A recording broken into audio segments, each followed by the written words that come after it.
We are heading west to the Golden State during California Wine Month. Super wine girl Angela Aiello joins us with more on their grapes and their sustainability. Good morning. Good morning, Annette. How are you? Very well. And in California, the winemakers, they have to look at sustainability because there's just so little water in that area. It's so true. I mean, California Wines is really on a mission to put the planet and the people first when it comes to sustainable wine growing. In fact, some of these, I'm planning a California wine tasting this weekend, as you can see from all the wines in front of me. But many of your favorite California wines have a certified sustainable logo on the back or even the front of their label.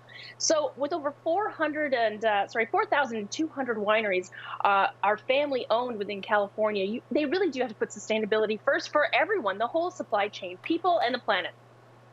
Because they call it the Golden State, not because it's, of the gold, but because it's so dry.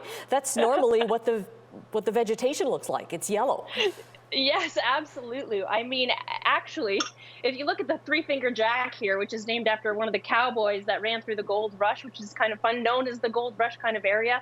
But, the wines are definitely golden in style. I love Chardonnay. It reminds me of tasting gold sometimes. But really, when we talk about sustainable practices in the vineyards, too, we're looking at integrating nature in a lot of the ways that wine growing happens in the vineyard, such as looking at sheeps and hawks and owls as natural ways to control weeds and pests. You're looking at utilizing beneficial insects and also taking care of the biodiversity of the space. And this is very important because what's under your vines and your grapes, or the soil and the air and the people, all contribute to really making world-class premium wines. And what else are they doing there? So we also have drip irrigation that happens actually in the winery, and cover crops within the vineyards actually, with things like mustard and legumes.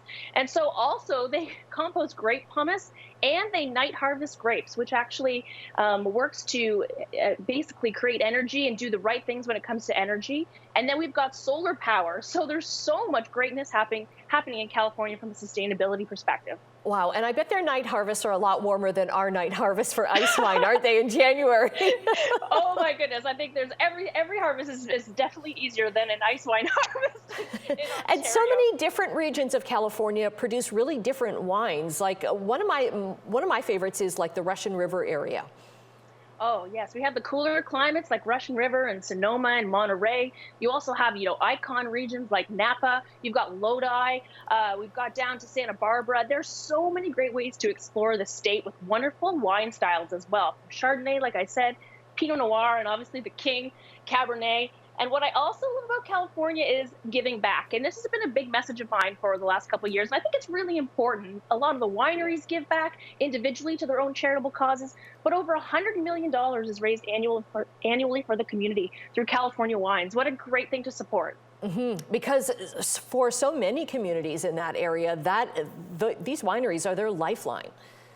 Absolutely. I mean, any area, like you were just talking about, when it comes to wine growing, it is a whole supply chain of people that bring wine to your glass. From the people that harvest to the farmers that are growing the wines, to people who are cleaning the winery, to the tasting bar sales, to the supply chain of people where we're ordering the glass bottles from and the oak barrels. So there's so much that goes into your bottle of wine that, when you're paying for something, not only do you want to support something that gives back, but you really want to, understand the entire supply chain, and I think look for that certified sustainability factor to know that your wine is made sustainably. Okay, we've got about 45 seconds left, Angela. What's your favorite California wine?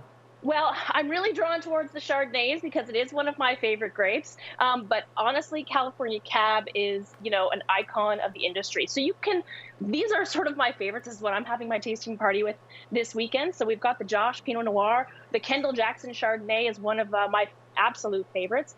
Bonterra has been on my list for a really long time.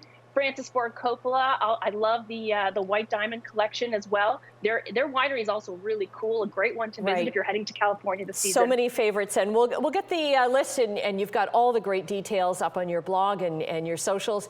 We'll get that at chch.com. Cheers to you.